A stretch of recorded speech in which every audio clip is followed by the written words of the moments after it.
Anthropological Theory and Introductory History. Sociobiology and Behavioral Ecology.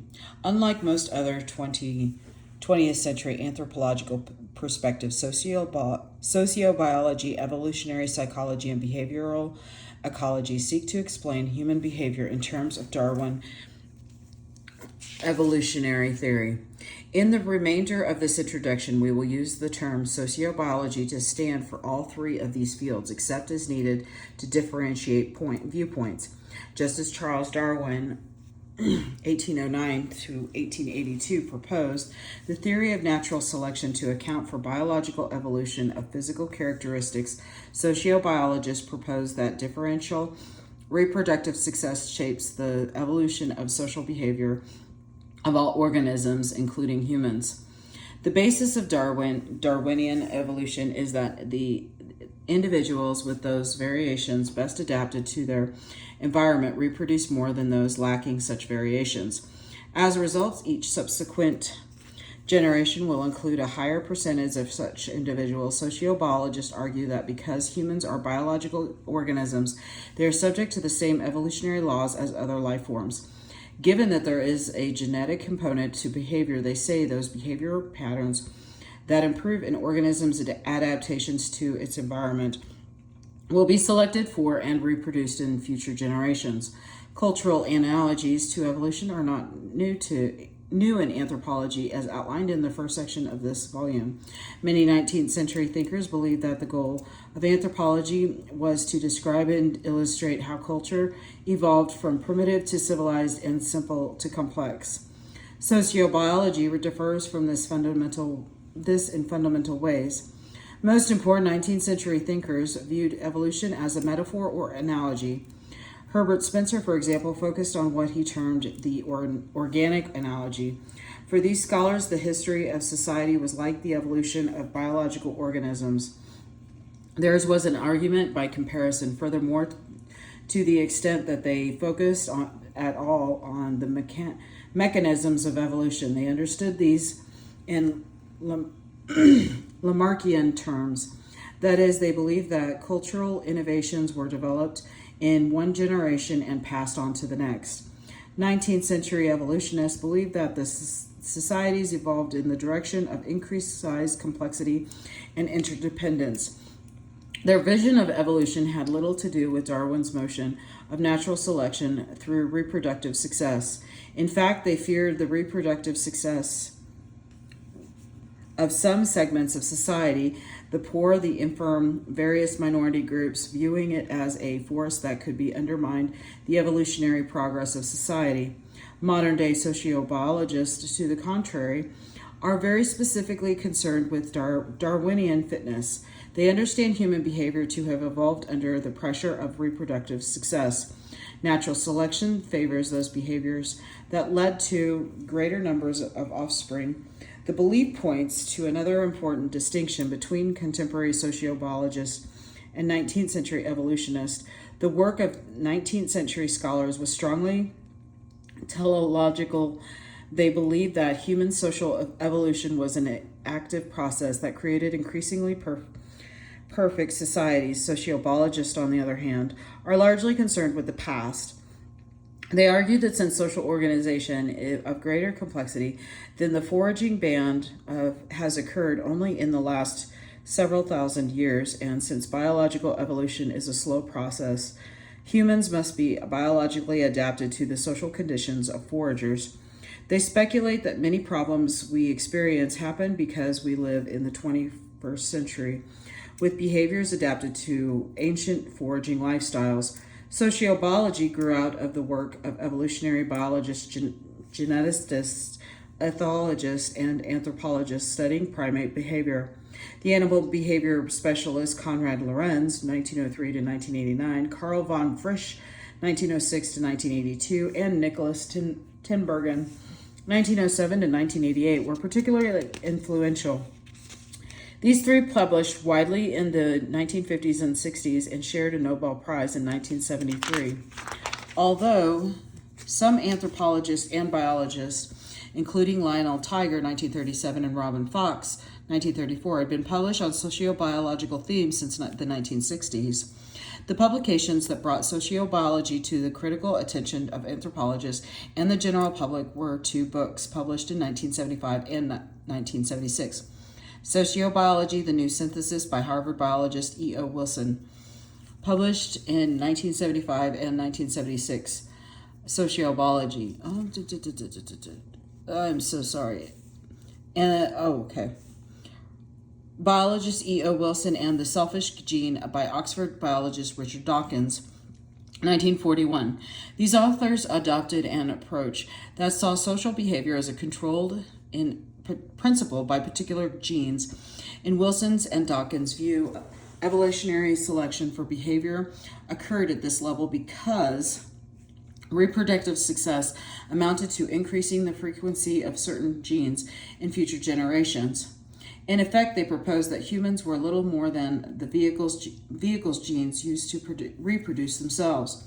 The notion that human cultural behavior could be reduced to genetics violated the fundamental tenets of Bayesian anthropology and produced enormous hostility among cultural anthropologists.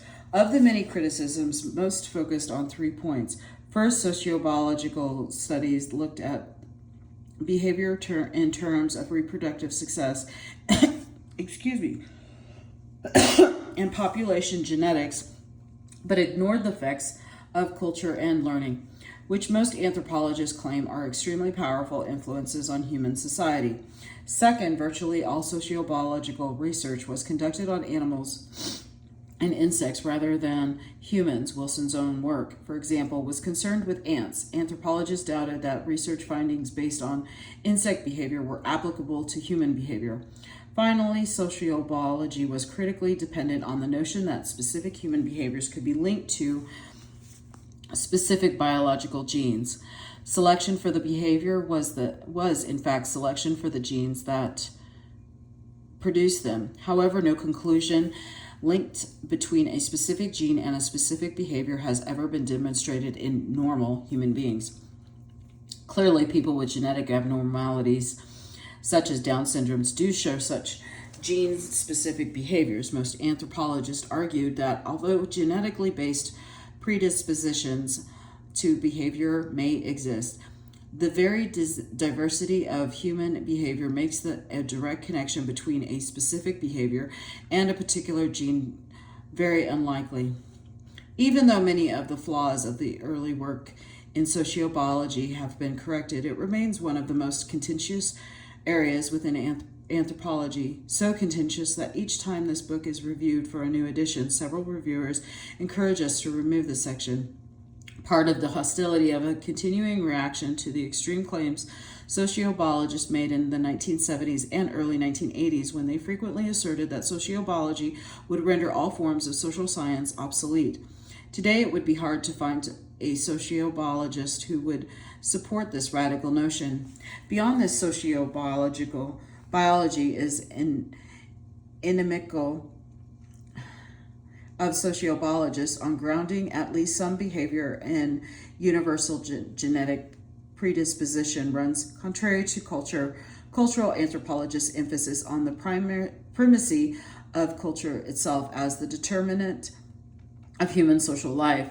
Because of the high level of hostility, the word sociobiology has been almost entirely dropped from anthropological discourse, and much of the study of the relationship between biology and human behavior has moved into other academic disciplines, notably psychology. Sociobiology also remains a strong field of study in biology.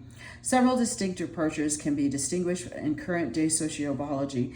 Among them are the aforementioned evolutionary psychology and human behavioral ecology and the study of human universals.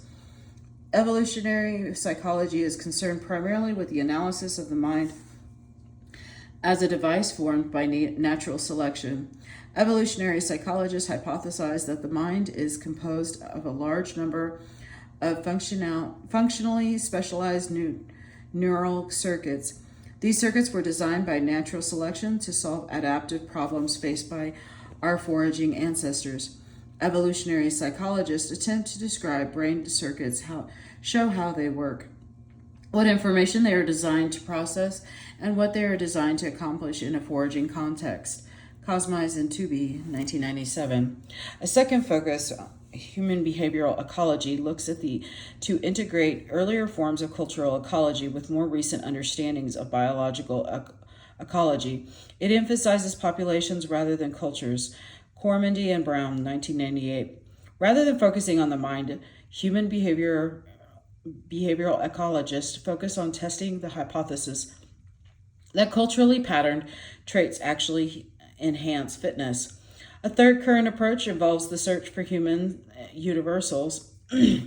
Followers of this approach concentrate on discovering the characteristics found in all human societies.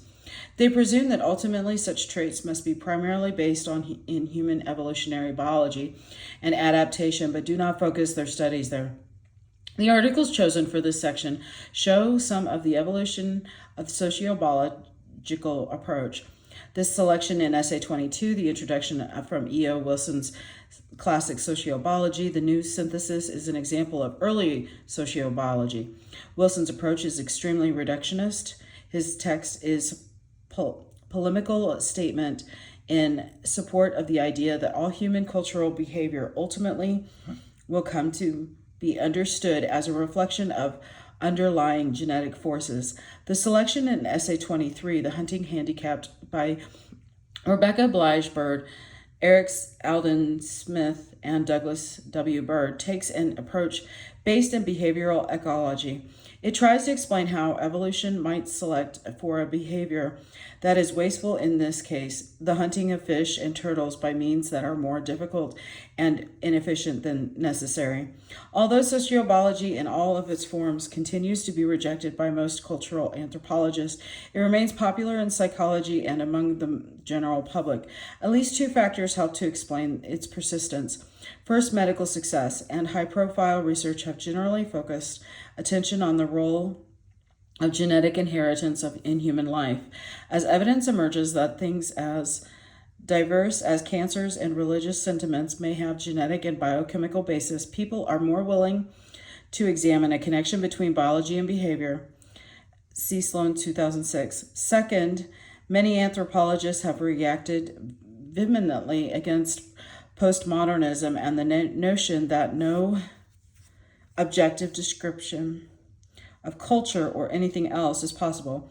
They turn to sociobiology as the branch of anthropology and most resembles the natural sciences. A good example of this is James Lett, whose book Science, Reason, and Anthropology is largely an attack on postmodernism.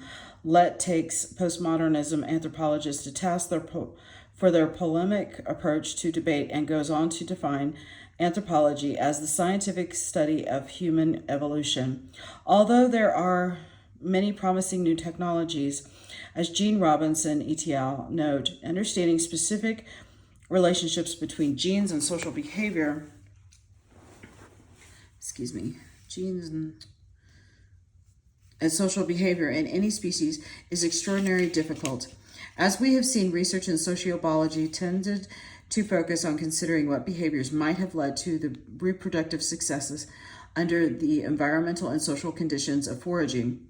Culture was the result rather than the cause of natural selection.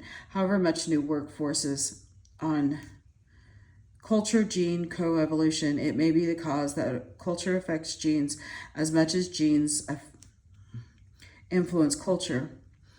This may be an ongoing process rather than adaptations taking place while most humans were foragers. The development of lactose tolerance, the ability to digest milk in certain populations, is a well-studied example. Most humans cannot digest milk in adulthood. However, members of many cattle-raising populations can. Raising cattle is a purely learned cultural trait. However, once populations start to raise cattle, there is a selection pressure for a specific genetic variant that produces lactose tolerance. Other genes that have most likely been affected by culture include those involved in digestion of alcohol, resistance to crowd diseases, language skills and vocal learning, jaw muscle fibers, tooth enamel thickness, and many others. Social structure and inequality, too, can have genetically based effects on members of a population.